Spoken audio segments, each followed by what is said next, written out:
Bonjour et bienvenue dans le magazine des Français de l'étranger de novembre 2016. Au sommaire de ce mois-ci, comment éviter d'être atteint par le virus Zika. Des élèves d'établissements de l'AEFE réunis pour la COP22 à Marrakech, les Français de l'étranger ont voté pour la primaire de la droite, les sanctions à l'encontre des comptes bancaires dissimulés augmentent, un appel à témoins et pour finir, une promotion qui séduira ceux qui partent en vacances à Noël.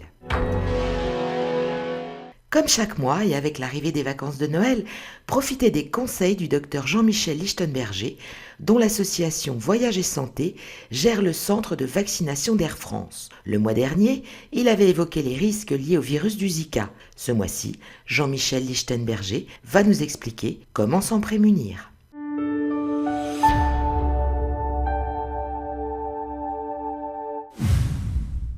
Bonjour. La dernière fois, je vous ai parlé des risques liés au virus Zika. Aujourd'hui, je vais vous parler des moyens d'éviter ces risques.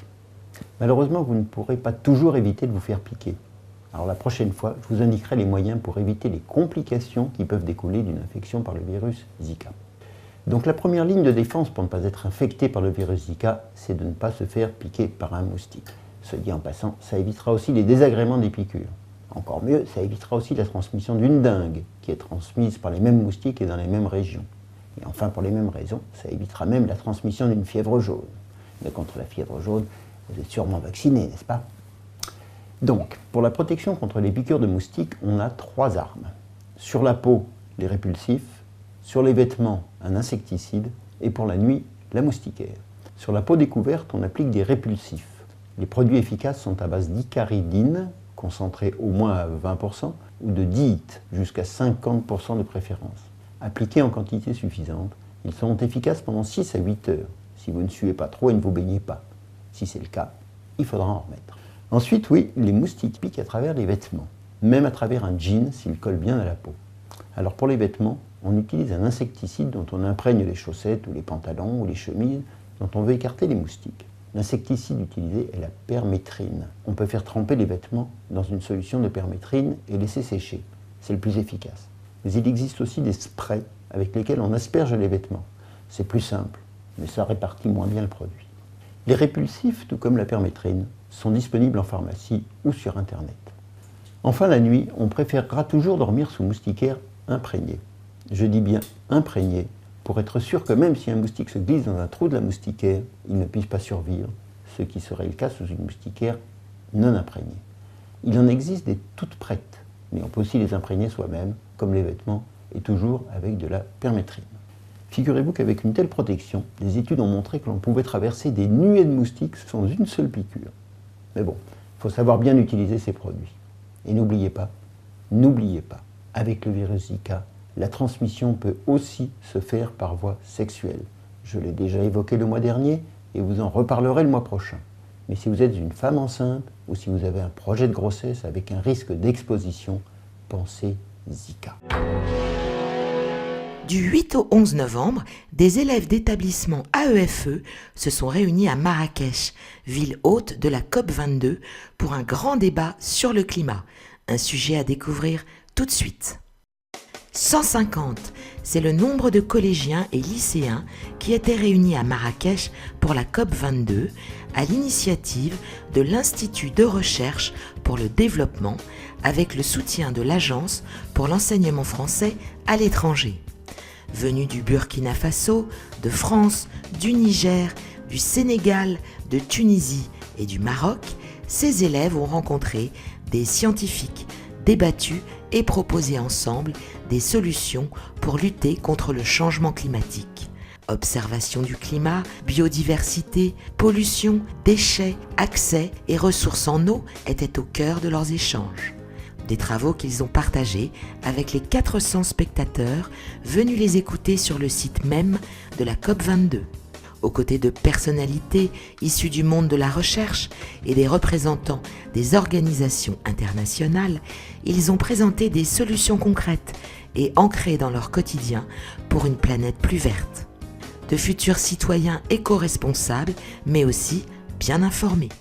Grâce à la COP22, des écoliers du lycée français de Marrakech ont fait leur premier pas dans le journalisme.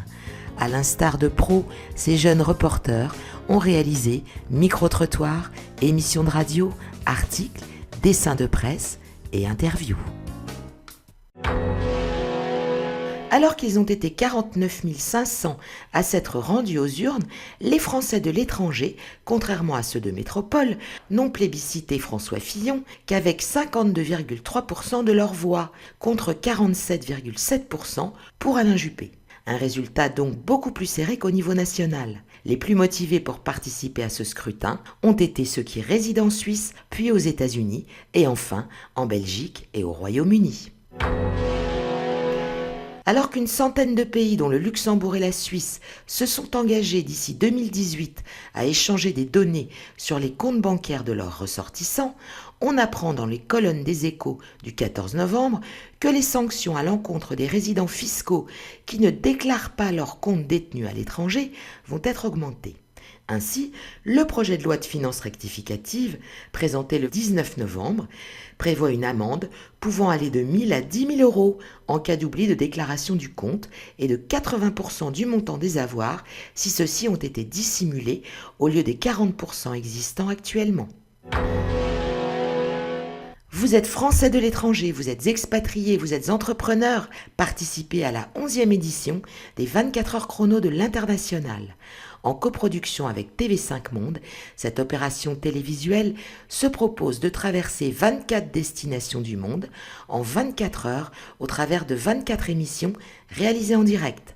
Un concept unique qui a pour but de mettre en lumière ceux qui contribuent au rayonnement de la France hors de ses frontières. Si vous résidez dans l'une des 24 destinations qui seront traversées les 17 et 18 janvier prochains, n'hésitez pas à revenir vers nous et témoigner de votre expérience.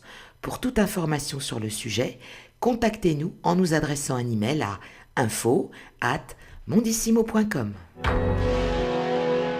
Pour finir, une information qui réjouira les Français de l'étranger qui vont partir en vacances. En effet, ils vont pouvoir profiter d'une offre spéciale Europcar, soit partez 7 jours au prix de 5. Pour cela, il vous suffit de sélectionner une période de 7 jours. Vous bénéficierez automatiquement de 2 jours gratuits sur votre location en France. Alors, bonne route avec Europcar. Merci de nous avoir suivis et rendez-vous le mois prochain.